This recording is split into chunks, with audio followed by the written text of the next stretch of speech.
முருகாச்சரணம். இன்றைய ஆன்மீக பதிவில் நம்ம பார்க்க போகிறது ஆஷாட நவராத்திரி.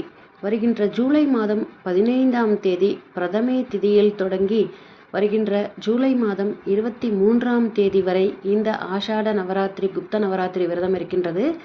இது ஒரு ரகசிய நவராத்திரி விரதம் அப்படின்னு சொல்லுவாங்க. இந்த நவராத்திரி எப்போ ஆரம்பித்து எப்போ முடியுது அப்படின்னு பார்த்துட்டோம். இந்த நவராத்திரி அன்னைக்கு கலசம் வைத்து வழிபடுபவர்கள் இருக்கிறாங்க இல்லையா, அவங்க எப்படி எந்த அன்னைக்கு கலசம் வைக்கிறது, எந்த நேரத்தில் கலசம் நிறுவுறது, ஸோ இதை பற்றியும் நம்ம பார்த்துடலாம். முதல்ல வாங்க இது எப்படி இந்த ஆனி மாதம் இந்த ஆஷாட நவராத்திரியை பற்றி ஒரு சின்ன தகவலை பார்த்துட்டு அதுக்கப்புறம் இதெல்லாம் பார்க்கலாம். ஆனி மாதம் அமாவாசை முடிந்து பிரதமையில் கொண்டாடப்படுவது தான் இந்த ஆஷாட நவராத்திரி அப்படின்னு சொல்லுவாங்க. இதில் 4 நவராத்திரிகள் இருக்கிறது எல்லோருக்குமே தெரியும். அதை நம்ம இப்போ பார்க்க வேண்டாம். ஜூலை மாதம் 15ஆம் தேதி முதல் ஆஷாட நவராத்திரி துவங்கி ஜூலை 23ஆம் தேதி வரை இந்த ஆஷாட நவராத்திரி இருக்கின்றது. இந்த 9 நாளும் வாராகி உபாசகர்கள் வாராகியை நினைத்து வீட்டில் பூஜை செய்து நவராத்திரியை 9 நாட்களிலும் அன்னையை வழிபாடு செய்தால் தீராத துன்பங்கள் விலகும், குடும்பத்தில் சந்தோஷம் பிறக்கும் அப்படிங்கிறது நம்பிக்கையாக இருந்துட்டு வருது. இந்த ஜூலை 15ஆம் தேதி கலசம் வைக்கும் முறையும் கலசம் எந்த நேரத்தில் வைக்கிறது அப்படின்னு பார்த்துடலாமா? பொதுவாக எந்த ஒரு பண்டிகையாக இருந்தாலும் கலசம் வைத்து வழிபடுவதற்கு மிக முக்கியமான சில காரணங்களை பார்ப்பாங்க. அது என்ன அப்படின்னு பார்த்தீங்கன்னா, சூரிய உதயத்தை கவனிக்கணும். அதற்கப்புறம் பார்த்திங்கன்னா ராகுகாலம், யமகண்டம், குளிகை இதையெல்லாம் பார்த்ததுக்கப்புறமா நம்ம லக்னம் பார்ப்பாங்க. லக்னத்தை பார்த்ததுக்கப்புறமா இந்த கலசம் வைக்கிற நேரத்தை கணக்கிடுவாங்க. அதன்படி ஜூலை 15ஆம் தேதி சூரிய உதய காலம் அந்த அன்னைக்கு 5:50 மணிக்கு புதன்கிழமை வருகின்றது. யமகண்ட நேரம் பார்த்திங்கன்னா காலையில் 7:26 9:02 மணி வரை. அடுத்தது குளிகை நேரம் பார்த்திங்கன்னா 10:38 12:14 வரை. ராகு காலம் பார்த்திங்கன்னா 12:15 மணியிலிருந்து 1:30 மணி வரை. அன்றைய தினம் திதி அப்படின்னு பார்த்திங்கன்னா சுக்ல பிரதமை காலையில் 11:51 மணி வரை இருக்கின்றது.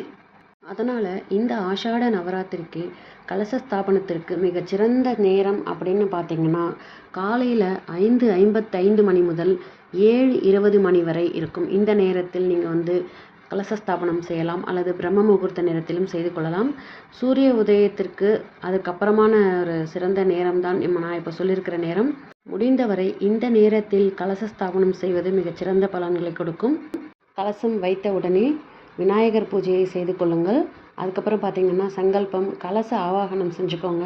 அதுக்கப்புறம் தீபம் ஏற்றி வச்சுட்டு ஓம் ஐம் ஹ்ரீம் க்ளீம் சாமுண்டாயை விச்சே அப்படிங்கிற மந்திரத்தை 108 தடவை சொல்லுங்கள், அல்லது 21 முறை சொல்லுங்கள், அல்லது 27 முறை சொல்லுங்கள். மற்றபடி அன்றைய தினம் கௌரி நல்ல நேரம் அப்படின்ற நேரங்களும் இருக்கின்றது. அந்த நேரத்தையும் நான் உங்களுக்கு இப்போ சொல்கிறேன், குறிச்சிக்கோங்க. காலையில் 11:30 முதல் 12 மணி வரையிலும், மாலையில் 4:45 மணி முதல் 5:45 மணி வரையிலும். அதே மாதிரி கௌரி நல்ல நேரம் அப்படின்னு பார்த்திங்கன்னா காலையில் 1:45 அதாவது மதிய நேரம் 2:45 மணி வரையிலும், மாலை 6:30 மணி முதல் 7:30 மணி வரையிலும் இருக்கின்றது கலசம் ஸ்தாபனம் செய்வதற்கு. இப்போது நம்ம கலசம் வைக்கிற முறையை பார்த்துடலாமா? முதல்ல ஒரு பித்தளை அல்லது வெள்ளி சொம்பு எடுத்துக்கோங்க. அது நிறைய நல்ல தண்ணீரை நீங்கள் நிரப்பிக்கோங்க, அல்லது பன்னீர் கொஞ்சம் ஊற்றி அதில் வாசனை நிறைந்த ஏலக்காய், பச்சை கற்பூரம், கிராம்பு, பட்டை, ஜாதிக்காய், மாசிக்காய், அதுக்கப்புறம் ஒரு எலுமிச்சம்பழம் போட்டு அந்த தண்ணீரில் ஒரு 11 காயின், நீங்கள் வெள்ளி காயின் அல்லது தங்கம் இருந்தால் தங்கம், உங்ககிட்ட இல்லைனாலும் நம்மக்கிட்ட இருக்கிற நார்மலான 10 ரூபாய் காயின்கள் அல்லது 5 ரூபாய் காயின்களை ஒரு 11 காயின்களை போட்டுக்கோங்க. அந்த தண்ணியில் நீங்கள் கொஞ்சமாக மஞ்சள் பொடி போட்டு பச்சை கற்பூரம் போட்டுருங்க, ஜவ்வாது கொஞ்சம் போட்டுருங்க. அதில் மஞ்சள் பொடி போட்ட உடனே நீங்கள் குங்குமம், மஞ்சள் தூள் போட்டுட்டு அதுக்கு மேலே ஒரு மட்டை தேங்காயை வச்சு நூல் சுற்றி அழகாக அந்த அம்பாலை பூஜை அறையில் ஒரு வாழை இலை விரித்து வச்சுட்டு பச்சரிசி பரப்பிடுங்க. அதன் மேலே கலச ரூபத்தில் அமர வச்சுட்டு அம்பாலை நீங்கள் செவ்வரளி பூக்களால் நீங்கள் அலங்காரம் பண்ணிவிடுங்க. அதுக்கப்புறம் பார்த்திங்க அப்படின்னா தினமுமே மாலை நேரத்தில் நீங்கள் தினமும் நெய் தீபம் ஏற்றி வச்சுருங்க. அதற்கு நெய்வேத்தியமாக அன்றைய தினம் சர்க்கரை பொங்கல் செஞ்சு வச்சுருங்க. கலச ரூபத்தில் இருக்கிற தாயை ஆவாகனம் செஞ்சுட்டு வாராகிக்கு உகந்த மந்திரங்களை சொல்லி வழிபாட்டை நிறைவு செஞ்சுக்கோங்க. அன்றைய தினம் 9 நாள் முடிந்ததும் கலச தண்ணீரை எடுத்து வீடு ஃபுல்லாக நீங்கள் தெளிச்சிருங்க.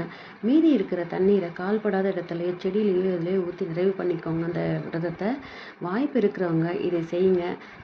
கலசம் வைக்கக்கூடாது, நாங்கள் வழக்கம் இல்லை அப்படின்னு நினைக்கிறவங்க, வசதி இல்லாதவர்கள், நேரம் இல்லாதவர்கள், வாராகி அம்மனின் திருவுருவப்படம் சிலை இருந்தால் அந்த படத்திற்கு தினமும் இந்த 9 நாளும் அலங்காரம் செய்து நெய்வேத்தியம் வைத்து தூப தீப ஆராதனை காண்பித்து நீங்கள் மந்திரங்கள், ஸ்லோகங்கள், அர்ச்சனைகள் சொல்கிறதன் மூலிமா உங்களுடைய வழிபாட்டை மேற்கொள்ளலாம்.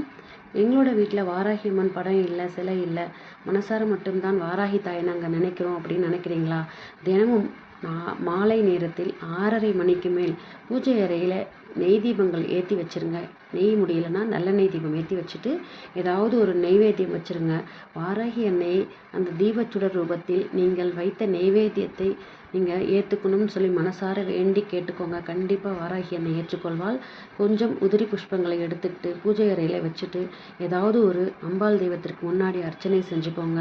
இந்த வாராகியை அழைக்கும் முறை அப்படின்னு பார்த்தீங்கன்னா, நீங்கள் கலசம் வச்சு வழிபாடு செஞ்சாலும் சரி, வாராகியை திருவுருவப்படமாக சிலையாக வச்சு வழிபாடு செஞ்சாலும் சரி, தீபச்சுடரில் வாராகியை ஆவாகனம் செய்து வழிபாடு செஞ்சாலும் சரி, இந்த ஒரு மந்திர வார்த்தையை மட்டும் நீங்கள் 9 நாளும் சொல்லுங்கள். வாராகி தாயே வா வா, வாராகி தாயே வா வா, எங்கள் வீட்டில் வந்து தங்கி நிரந்தரமாக நல்லதை செய்து தர வேண்டும் அப்படின்னு 27 முறை வாராகி தாயை அழைத்து வீட்டிற்குள் ஆவாகனம் செஞ்சுக்கோங்க. உதிரி புஷ்பங்களை போட்டு இந்த மந்திரத்தை சொன்னாலே வாராகி தாய் சந்தோஷமாக உங்களோட வீட்டுக்குள்ளே அமர்ந்துடுவா. வாராகி தாயை அன்போடு வீட்டிற்குள் வர வைத்தாலே போதும். இந்த ஆஷாட நவராத்திரியில் வரக்கூடிய 9 நாளும் வாராகி காத்து கொண்டிருப்பாளாம் எப்போ வரும் அப்படின்ட்டு. நம்ம யார் வீட்டிற்கு அழைக்கிறார்களா, அன்போடு அழைக்கிறார்களோ அவர்கள் வீட்டிற்கு செல்ல வேண்டும் என்று இந்த வருடம் ஆஷாட நவராத்திரிக்கு வாராகி அன்னை நீங்கள் இந்த மேல் சொன்ன இந்த வார்த்தைகளை சொல்லி வரவேற்று பாருங்கள். உங்கள் வீட்டில் வாராகி தாய் அமர்ந்து கொண்டு தேவையான வரங்கள் அனைத்தையும் வாரி வாரி கொடுப்பாள்.